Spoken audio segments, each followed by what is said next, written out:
ilipokuwa ahadi ya Ijumaa iliyotangulia,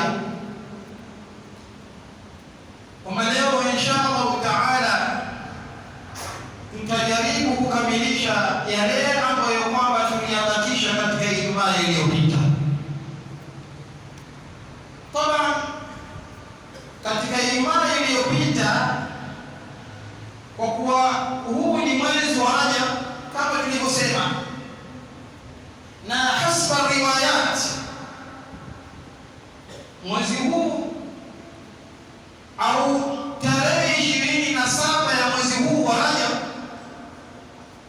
ni mwezi ambao kwamba ilitokea safari kubwa, safari ya miujiza, safari aliyopatiwa Mtume sallallahu alayhi wasallam, ambayo ni safari ya al-Isra wal Mi'raj. Na tukasema kwamba kisa hiki au safari hii ni safari ambayo kwamba ina mengi ya sisi kujifunza ndani yake, lakini hatutoielezea safari hii, bali tutaokota katika baadhi ya yale ambayo kwamba alionyesha Mtume sallallahu alayhi wasallam katika safari hii. Na yeyote ambaye kwamba hahitaji kuisoma ama kuisikia safari ya Isra na Mi'raj, safari hii imeshaelezwa mara nyingi, kila mwaka inaelezwa. Ukirudi katika mitandao utaipata. Yoyote mwenye kutaka basi arudi huko, ataelezewa kwa ufasaha zaidi kuliko tunavyoeleza sisi. Lakini sisi makusudio, twajifunza nini katika yale ambayo kwamba Mtume sallallahu alayhi wasallam alionyeshwa katika safari hii? Kwa sababu Mola subhanahu wa ta'ala katika aya tuliyoisoma asema, subhanalladhi asra bi'abdihi laylan min al-masjid al-haram ila al-masjid al-aqsa alladhi barakna hawlahu linuriyahu min ayatina. Kwamba Mola subhanahu wa ta'ala, sababu miongoni mwa sababu za kumpeleka Mtume sallallahu alayhi wasallam safari hii ya kimiujiza, safari hii ya al-Isra na Mi'raj, Mola subhanahu wa ta'ala asema linuriyahu min ayatina, ili tupate kumuonyesha Mtume sallallahu alayhi wasallam baadhi ya alama zetu, baadhi ya maajabu yetu, baadhi ya miujiza yetu. Ndio tukapendelea watukufu wa Islam tueleze baadhi ya miujiza aliyoonyeshwa Mtume sallallahu alayhi wasallam, hasatan katika al-Isra kabla al-Mi'raj. Na tukagusia moja katika mambo aliyoonyeshwa Mtume sallallahu alayhi wasallam. Katika miongoni aliyoonyeshwa Mtume, tulisema kwamba Mtume sallallahu alayhi wasallam ata ala qaumi yazra'una fi yawmin wa yahsuduna fi yawm, wa kullama hasadu adat kama kana au ada kama kana. Faqala ya Jibril ma haula, faqala haulai almujahiduna fi sabilillah tudha'afu lahum alhasana bi700 dhif wa ma anfaqu min shay'in fa huwa yukhlifuhu. Hili tulielezea kwamba Mtume sallallahu alayhi wasallam alipita kawaona watu yasrauna fi yawmi, wanabima siku moja, wayahsuduna fi yawm, siku moja wanavuna. Ajabu ni kwamba kila wanapovuna ada kama kana, ile mazao yanarudi vile vile kama ilivyokuwa. Ajibu, yazrauna fi yawm, kumbuka kwamba wanalima siku moja kisha wayahsuduna fi yawm. Lakini ajabu ni kwamba wanapovuna yale mazao yanarudi vile vile kama yalivyokuwa. Mtume sallallahu alayhi wasallam ikabidi muulize mwalimu wake ambaye kwamba ni Jibril alayhi salam, ma haula, ni kina nani, ni mfano gani huu? Jibril alayhi salam amwambia Mtume sallallahu alayhi wasallam, hawa ni almujahiduna fi sabilillah. Hawa ni mfano wa watu ambao kwamba wanafanya jihadi katika njia ya Mola Subhanahu wa Ta'ala. Na tukasema tusilinyime ama tusikinyime kilima cha almujahiduna fi sabilillah tukakipeleka katika wale waliopigana dhidi ya al-kufar peke yake, bali hiki ni kilima ambacho kwamba kimekusanya tukaelezea. Muda katika miongoni mwa miujiza na maajabu aliyoonyesha Mtume sallallahu alayhi wasallam katika safari ya al-Isra, Mtume sallallahu alayhi wasallam ata ala qaumi turdamu rusuhum, kullama turda aadat kama kanat, faqala ya Jibril ma haula, faqala hum alladhina tatataqalu ruqusuhum an as-salati al-maktuba.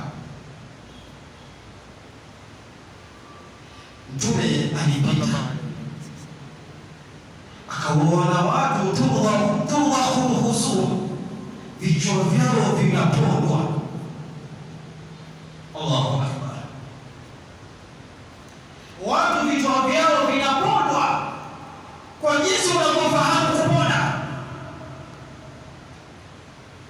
Lakini ajabu, kila vinapopondwa vichwa hivi adat kama kanat, vinapondeka kisha vinarudi kama vilivyokuwa. Hakuzidi kitu wala hakupungui kitu, vinarudi vile vile kama vilivyokuwa. Mtume nikamstaajabisha, akamuuliza Jibril alayhi salam, ma haula, ikina nani hawa?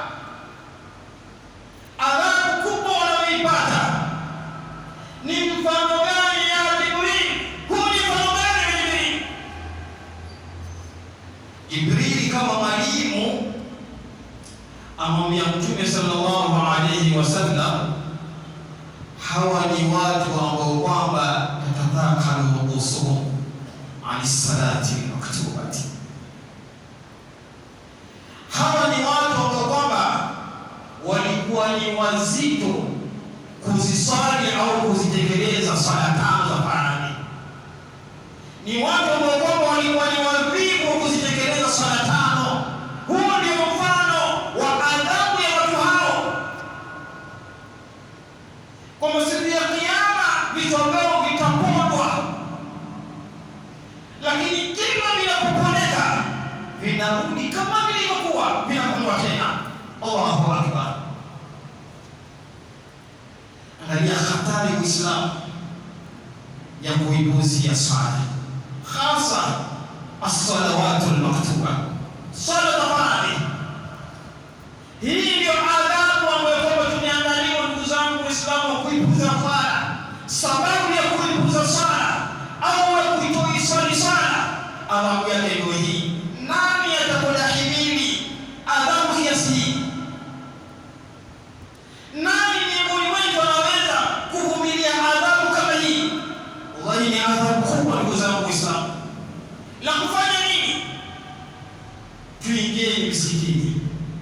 Sala ni amri ya Mola Subhanahu wa Ta'ala.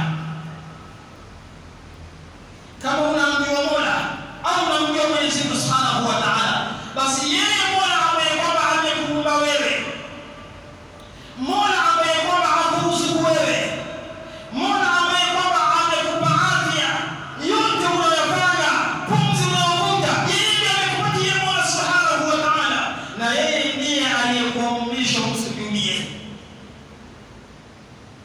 Lakini Waislamu tumekuwa wavivu kwa kuitekeleza swala ambayo kwamba ni amri ya Mola Subhanahu wa Ta'ala. Watu hawajali. Misikiti imekuwa mitupu na Waislamu wapo. Muislamu hataki kuswali, Muislamu anajitangulia swala kwa kuswali, akisahau kwamba hii ni amri ya Mola Subhanahu wa Ta'ala. Vipi utaigeuka? Vipi utakwenda kinyume na amri ya Mola Subhanahu wa Ta'ala? Je, ina maana kwamba uko tayari na adhabu ya Mola? Ikiwa umekaa anida yasilu ilaika, mwadhini au adhana unaisikia inakufikia pale ulipo, na Muislamu hata hajali, amejimakinisha, wala wasiwasi hana. Watu wanaswali wanamaliza, yeye endelea na shughuli yake. Umesahau kwamba huyo aliyekupa uwezo wa kufanya hizo shughuli zako ni Mola. Wadhani kwamba Mwenyezi Mungu hawezi kukubadilisha wakati huo. Wallahi hatari. Tujeni tumsujudie Mola Subhanahu wa Ta'ala. Tuingieni msikitini tukitekeleze amri ya Mola Subhanahu wa Ta'ala. Na swala kama anavyosema Mtume sallallahu alayhi wasallam ni katika amali ambayo ni awwal, ni amali ya kwanza ambayo kwamba itakuwa inahesabiwa siku ya Kiyama. Swala ni amali ya kwanza ambayo siku ya Kiyama itakuwa inahesabiwa. Ikiwa vizuri swala yako, basi umefaulu. Ikiwa swala yako sio, basi ujue umehasirika. Sasa Uislamu, la msingi kwanza, tujeni tusali, tuitekeleze amri ya Mola Subhanahu wa Ta'ala ili tupate kusalimika na adhabu ya Mola Subhanahu wa Ta'ala. Kisha pili, baada ya kuja kusali, tujifunzeni swala, jinsi ya kuswali. Hili pia ni jambo muhimu. Kullu man bighayri ilmin ya'malu a'maluhu mardudatun la tuqbalu. Mmoja sema, yoyote ambaye kwamba afanya amali pasi na elimu, pasi na kuijua amali hiyo, basi matendo yake marduda, atarejeshwa mwenyewe, la tukubali, hazitakubaliwa. Leo ni wangapi katika Uislamu? Tabaan, alhamdulillah, tumekubali kuitikia mwito wa Mola Subhanahu wa Ta'ala, tumekuja kuswali. Lakini sana jingine ni kwamba, je, hiyo swala ambayo kwamba twaiswali twaifahamu, twaijua? Kwa sababu tunahitaji tuswali tukiwa na elimu ya swala. Ndio maana wallahi tunapoingia msikitini, zile akhta, yale makosa tunayoyaona katika al-musallin ni mengi. Mtu wa swali, lakini makosa yanayopatikana katika swala yake ni mengi. Wala mtu huyo hayuko tayari kuijua swala yake. Kiasi maji, ikiwa wewe una miaka 30, 50, 60, alhamdulillah umeswali. Lakini ikiwa ndani ya miaka 60 waswali, lakini swala yako hauifahamu, makosa chungu mzima ndani ya swala, wallahi ni hasara kiasi gani. Ya kwamba amalu marduda, ibada yake hii haikubaliwi. Kwa sababu nini? Amila bighairi ilmi, amefanya amali pasi na elimu. Alhamdulillah, katika msikiti wetu tulijaribu. Sasa Ahmad huyu hapa amejitolea, Mungu ambariki, Mungu ampe umri mrefu, Mungu amzidishie elimu tupate kufaidika naye. Ameweka darasa ya watu kujifundisha swala, alhamdulillah watu wamefaidika. Lakini watu wenyewe wanafaidika watu 3 4 tu, wengine wakiamba darasa hao hawana muda wa kusikia. Ameridhika na kutosheka na ile swala yake ya mapafu. Mtu amejikubali na ile swala yake ya mapafu. Ndio maana waona mtu ameingia na imamu katika rukuu, awania direct amfuata imamu katika rukuu bila takbiratul ihram, na kitu kama mtu wahesabu kama amepata rakaa. Hii katika baadhi ya akhta kama tusiona. Mbona usikae dakika 20 dakika 10 upate kufaidika, upate kuibua sala yako? Hii ni kheri kwako. Lakini la, mtu watoka wala aendapo hana dhamira. Ndani ya miaka 60 amejikubali kuiswala swala ambayo kwamba sio, na ametikia mwenye Mola, lakini swala yenyewe ndiyo hatari. Ndugu zangu Waislamu, kwa hiyo ninachohimiza, jambo la kwanza, hebu Waislamu tuingieni msikitini, tuitekeleze amri ya Mola Subhanahu wa Ta'ala ya sala, ili tupate kuepuka na adhabu ya Mola Subhanahu wa Ta'ala. Pili, tunapoingia kuiswali, tujaribu kuisoma swala yetu tupate kuijua. Pale Mtume aliposema sallu kama raaitumuni usalli, ni kwamba sisi tunahitajika tuisome swala ya Mtume. Mtume alikuwa akiswali vipi? Je, Mtume alikuwa akiswali kama swali sisi? Wewe umesoma swala pia haieleweki, kuomba Mungu atukubalie. Je, mimi na wewe ambao kwamba hatuijui, itakuwa ni hasara. Ndugu zangu Waislamu, tumeumaliza umri na pasi na kuswali jinsi ambavyo kwamba swala inahitajika. Nikimalizia katika mifano au mambo aliyoonyesha Mtume sallallahu alayhi wasallam katika safari ya al-Isra, Mtume sallallahu alayhi wasallam ata ala juhrin adhim yakhruju minhu thawrun adhim fayuridu at-thawr an yadkhula min haythu haraja fala yastati.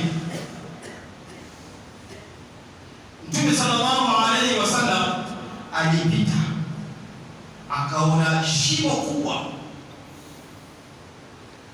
shimo ambalo kwamba ametoka ndani yake thawrun adhim, ng'ombe dume ambaye kwamba ni mkubwa. Lakini ajabu, ng'ombe huyu ametoka katika shimo hilo, fayuridu an yadkhula min haythu kharaja, ng'ombe huyu atakapokuja ama kuingia tena katika shimo lile lile, fala yastati, lakini hawezi kuingia. Ajabu, ametoka lakini kuingia hawezi, ama haiwezekani kurudi. Ajabu. Mtume sallallahu alayhi wasallam akamuuliza Jibril alayhi salam, je, ni mfano gani? Jibril alayhi salam amwambia, hadha rajul yatakallamu bil kalimati al-azima fayandamu alayha fayuridu an yaruddaha fala yastati'u. Asema mfano wa mtu huyu au mfano wa huyu ng'ombe ambaye kwamba ametoka katika shimo au tundu lakini hawezi kurudi, ni mfano wa mtu ambaye kwamba amezungumza jambo au neno kubwa, neno ambalo kwamba si sawa, fayandamu alaiha, kisha akajutia baada ya kutamka, fayuridu an yaruddaha, baada ya kulitamka akataka kulirejesha, lakini fala yastati, haiwezekani. Sio unapotamka ushatamka, na kama limesikiwa lishasikiwa, hauwezi kulichukua tena ukalirudisha. Ndio mfano wa huyu ng'ombe.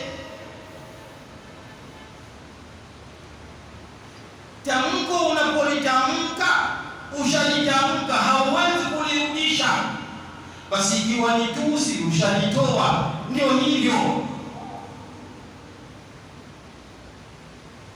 Ikiwa ni kusengenya, ndio ushafanya, halirudi hilo.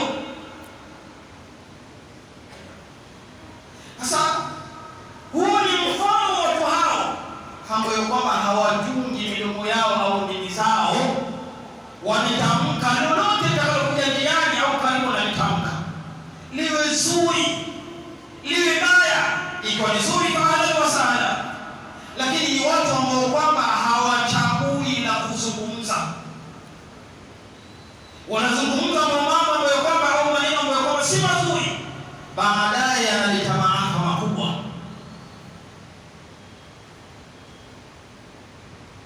Mmoja katika wasemaji yasema, alaika hifdha lisani mujtahidan fa inna julla alhalaki fi salamihi. Mmoja sema, alaika hifdha lisani, tahadhari na kuhifadhi ulimi. Tena mujtahidan, hali ya kujitahidi, jilazimisha na kuhifadhi ulimi wako.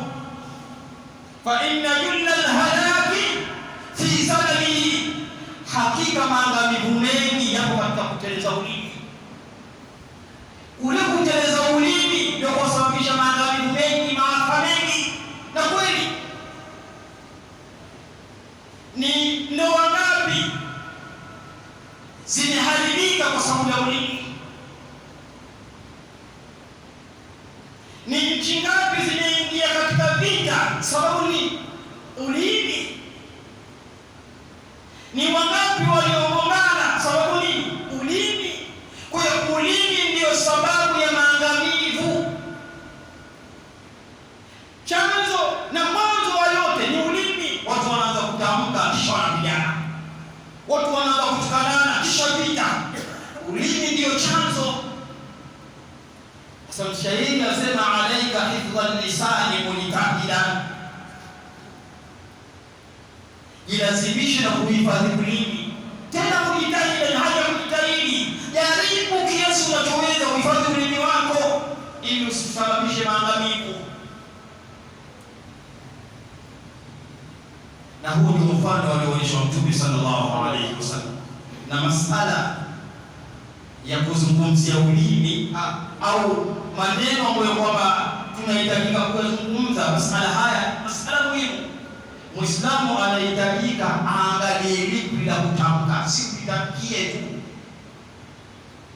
Bora ukiwa hauna la kusema nyamaza, lakini usijitamkie la kutamka kisha baada yake ukaleta hatari au ukaleta machafuko au maangamivu makubwa. Hii ni hatari, ndugu zangu Waislamu. Na masala haya ni marefu, na mambo aliyoonyeshwa Mtume sallallahu alaihi wasallam ni mengi katika Isra kabla Miraj, mengi aliyoonyeshwa Mtume sallallahu alaihi wasallam, lakini muda wetu huwa haututoshi, muda ni mchache. Lakini tumesema kwamba yoyote ambaye kwamba atakazaidi, atakapofaidi, si kama msikiti wetu tutasoma Isra na Miraj, sina uhakika, lakini ipo misikiti pia inaelezea kisa cha Isra. Rudi katika mitandao, utaelezewa kisa cha Isra na utafaidika sana na yale ambayo kwamba aliona Mtume sallallahu alaihi wasallam. Inshallah Mwenyezi Mungu atujalie min alladhina yastami'una alqawla fattabi'una ahsana. Rabbana atina fid dunya hasana wa fil akhirati hasana